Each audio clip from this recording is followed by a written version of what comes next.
hibernated during a deluge in the south region of Brazil named Pantanal. It escaped death. Unlike most animals of the region, Indians and colonists, after the deluge, the region became dark, without sunlight, of years, and even more death came from the relentless darkness during this time. Boiguaçu awakened and she was extremely hungry, but because she lived for so long in a cave, the darkness not only did not bother her, but made her hunting even easier. The high water also contributed to her killing, since she moved much faster slithering away in the marsh waters. She was so proficient at killing, that she started only picking the tender parts of her prey, which, eventually, turned out to be the eyes, because the eyes is the window of the soul according to old traditions. Boiguaçu was, at each prey she killed, becoming imbued with a part of their spirit. She then terrorized the marshlands for quite some time, attacking every full moon, until the Indians and the colonists, though enemies, joined forces against the snake. Even the other animals helped. Eventually a warrior from the Indian tribe, a colonist and a maned wolf, were able to deal the fatal blow to the snake and burned their carcass. However, in the next full moon, they saw Boiguaçu now engulfed in flames, still stalking their prey and slithering away in the marshlands, with his eyes now being visages of the hellfire itself. Now, every time she hunted, a child from the Indians, a child from the colonists and a litter from the wolves would be consumed by it, alternating which at every blood moon that rose.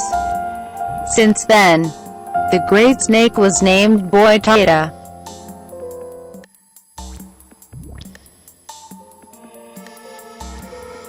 Be me, 19. Living with my single aunt in another city because of university. GF comes to visit often. She was from my hometown. Her parents are very strict, and didn't want her to come over. Aunt is chill, and GF stays in our house every weekend. She goes away for a week, and asks me to take care of her plants. Ask GF to stay there for the week, because I don't want to be alone. I'm scared of the dark. We are very much in love. Her phone starts ringing one day. It's her dad.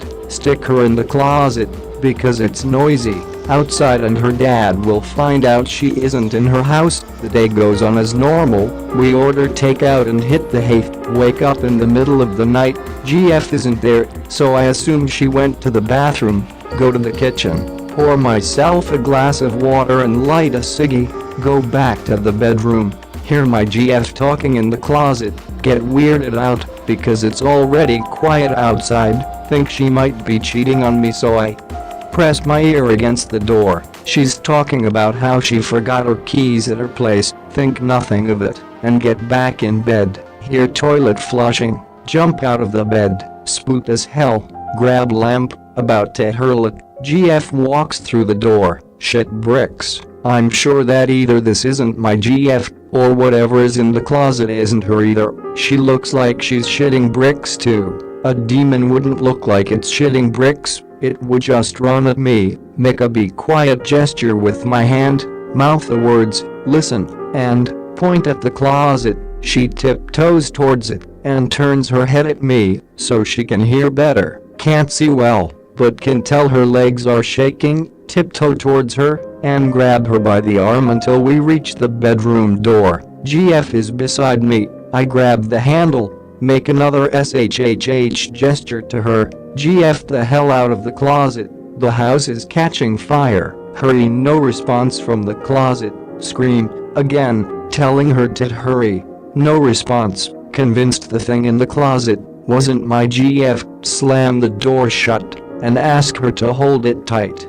My aunt is a smoker too. She doesn't mind. Run to the kitchen, and get a knife. Get back and GF is still holding the door shut. Turn on all the lights in the living room. Paranoia sets in. What if this isn't really my GF though? Remember the thing. Get close to my GF. hold knife against her back without her noticing, tell her I need to make sure she's the real one. She mouths of course I am, grab her by the hand and prick her with the knife. She yelps but I squeeze her finger. It draws blood, red, still shitting bricks, but good enough for me. Grab her by the arm and go the house in our underwear, call the cops, tell them someone broke in, the come, nothing's there, have to call aunt in the middle of the night. She's reasonably pissed, tells me she'll be back in 2 days, and to deal with this shit on my own. GF has to leave, begged her to stay. She goes anyway, bar the bedroom door with a couch, stay in the living room with all the lights on. Morning comes, I got no sleep, wait until about 2 p.m. to go back inside, grab clothes from the floor and my wallet, thinking about breaking up with GF, because she didn't stay with me. I don't want to be alone. Skip classes, call some friends, and tell them we're having a party. They come over at around 7, perfect timing, cause it's getting dark. Get them hammered early on, so they have to spend the night with me and the demon. GF calls me and asks if I'm mad. I had been ignoring her texts all day out of spite. Tell her she abandoned me and that we would talk later. She begins crying on her phone and hangs up. Lads hear phone call and think the party was because I broke up with GF. They badmouth my GF and I go along with it. Some start calling their exes while drunk. We shoot the shit a bit more and about half of my boys ask them about the couch, but I tell them it's because it's my aunt's room, and I don't want them to go in there and break something. I walk to the nearest 7 and get some Monster, because I haven't had any sleep, and I don't want to rest until my aunt shows up. Down 3 cans. While bros are telling me to chug, we play video and they start falling asleep one by one. I'm all alone with all the lights on once more. Stare at the door until morning comes. Wake them up, ask them to help me clean the mess. Only one guy stays there with me. The others all go to unit, helps me move the couch back to its place. Auntie comes back at 6ish. I hug her and help her unpack. She asks me for a beer. I introduce her to David, my buddy. She asks me what the heck was that all about on Wednesday, ask to speak with her in her room alone, and ask my buddy to chill on the couch for a bit, tell her everything. She laughs her ass off and says I'm so cute and shit, and squeezes the life out of me. I pull back and ask her what do I do now, asks if I'm sure of what I'm telling her, ask my GF to come over so she can confirm. GF arrives, tells her the same story, says the thing in the closet was repeating the same speech she had with her dad earlier that day, and visibly more spooked, tells her the part where I cut her finger with a knife. Weird aunt gives her a kiss on the finger and asks me to apologize. I apologize and GF kinda seems to understand what I was going through. She starts crying and begs me to forgive her for leaving me alone in the house, and hands her some tissues from her purse, and we all have some drinks. GF leaves, and tells me to bring back the couch and block my room. Can tell she is shitting bricks too. Sleep on her room that night. Wake up, and aunt asks me to go make breakfast. Hear her on the phone talking, and she drops by the kitchen to ask me again what happened. She tells the person on the other end and goes back to the living room. I set the table and we both sit. She tells me a priest is coming over to bless the house, talk a bit more about the experience while we eat. Priest shows up at around 12, goes into my room. It still reeks of all the action and leather. Priest does his thing. I sleep on my room that night. Nothing happens. Go to uni and catch up.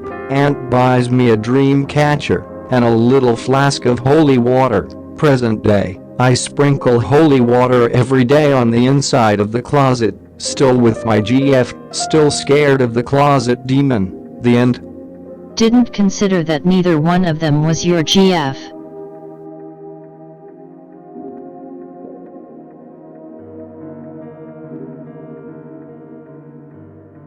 Hey X.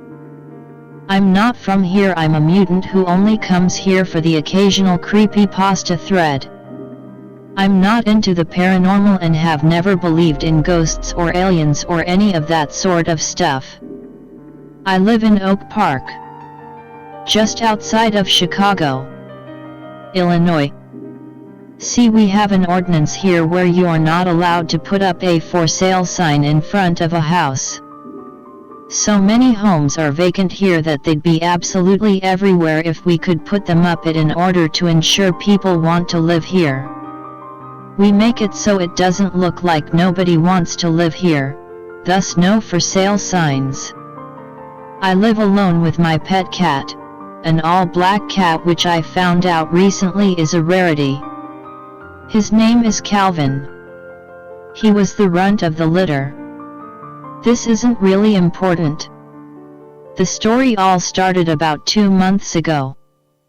That's when I first got up late at night after a bad dream and went out for a cigarette and saw my neighbor from directly across the street was sitting in front of his large bright television, which was facing right out his window at my house. I did not think anything of it. As days went on, I kept looking out my window and seeing my neighbor just sitting there watching TV. After 2 weeks, I came to the conclusion that he could very well be dead. It just didn't make sense that he was just sitting there, the TV on, not leaving the couch for weeks. I could only see the back of his head and he very well may have moved while I was at work, but knowing it was there, the light of his television kept me up at night, and for hours on end there would just be no movement. I came to the conclusion that I should call the police to ask if they could check up on my neighbor. I didn't know him very well, we met twice. He was an older guy. I used to see him shoveling snow or raking leaves and I'd offer to help and he said no both times. He was a fairly active guy for his age and it didn't add up that he'd just sit for days watching TV and not leaving his house. So I called the police and told them, and they offered to check it out. I saw him pull up and couldn't help but watch. I was very curious, and even though I thought all that would happen was they'd call up an ambulance or something and remove my neighbor's dead body, not something I'd usually be extremely interested in. Aching. I had grown so curious about what was going on over there that I couldn't settle for the simple answer that my neighbor simply died in front of his television. After knocking a few times, I saw them open up the front door and walk in. They looked around. One of them left the living room, so I couldn't see where he'd gone. I could only see the one room where my neighbor's windows were. The one officer turned off the television and also left my sight. They both left and drove off. About 20 minutes later I got a call explaining that the house was empty and my neighbor had moved out. They said real estate agent had probably just accidentally left the television on. I went onto a few real estate websites and as it were, the house was indeed for sale. At least it was a far less morbid conclusion than I'd expected. I was so embarrassed that my mind had immediately gone to death when it really was so bland and simple, and I felt like a pretty bad person for actually reeling a slight sense of disappointment when I found out my neighbor hadn't died as I'd assumed. That was a reasonable answer, a total